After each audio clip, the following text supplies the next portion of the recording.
Dear students, today we will discuss a new type in profit and loss. Question related to oranges, toffees or article. Next step. Read the question carefully. A shopkeeper purchases oranges 34 rupees 100. वो कह रहा है कि 100 रुपये में 30 orange खरीदता है. How many should he sell?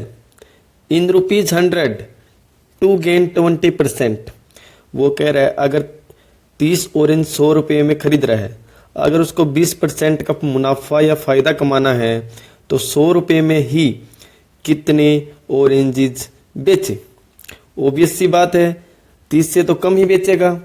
अब एग्जामिनर जब एग्जाम में बैठोगे दो ऑप्शन तो 30 से ज़्यादा ही मिलेंगे, तो आप दो को तो नेगलेक्ट ही कर लेना. कई बच्चे तो 30 से ज़्यादा का निशान लगा आते हैं. अब फायदा कमाना है 100 रुपये में 30, तो 100 से कम ही बेचेगा ना. There are two approaches for every question. One is basic approach, one is tricky approach. I again repeat, trick may teach you in exam, but basic will not. You always must follow basic, then tricks.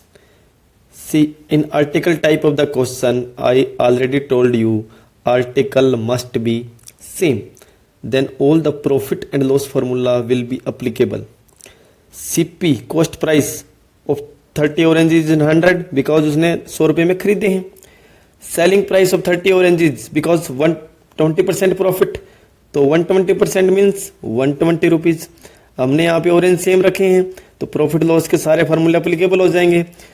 Selling price of 30 oranges is 120 rupees but he is asking in 100 rupees. तो now we can apply unitary method. 120 rupees में 30 orange बेच रहे हैं तो 100 रुपये में कितने 25 oranges is the correct answer. In last I apply only unitary method.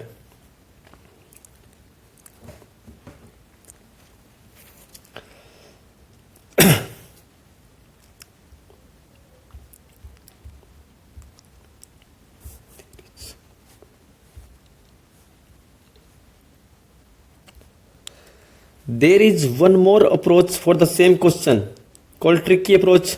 See in the question, rupees 100 and rupees 100. Both price are the same.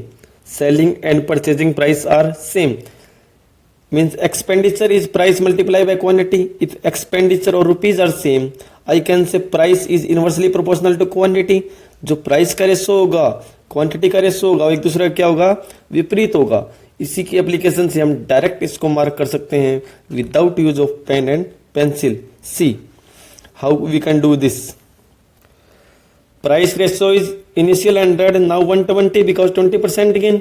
तो quantity ratio is opposite 120 100. With ratio I will cut out, I will get 6:5. बट this is the quantity ratio. Means if originally C is buying 6 oranges, now he is buying 5 oranges, but originally he is buying 30 oranges, so I have to multiply by 5.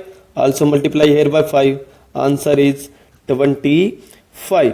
अगर रुपए same है तो price का ratio और quantity का ratio क्या कर दो अपोजिट कर दो.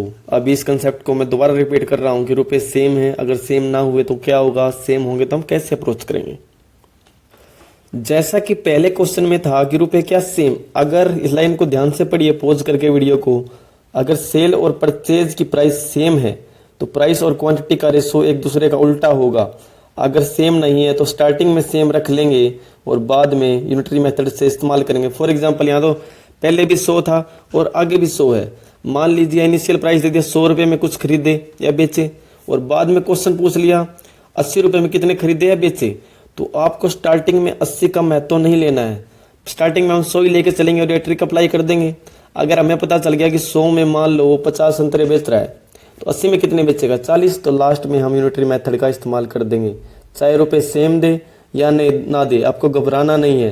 अगर सेम है तो बढ़िया बात है, सेम नहीं है तो पहले सेम रखो और लास्ट में यूनिटरी मेथड का इस्तेमाल करो.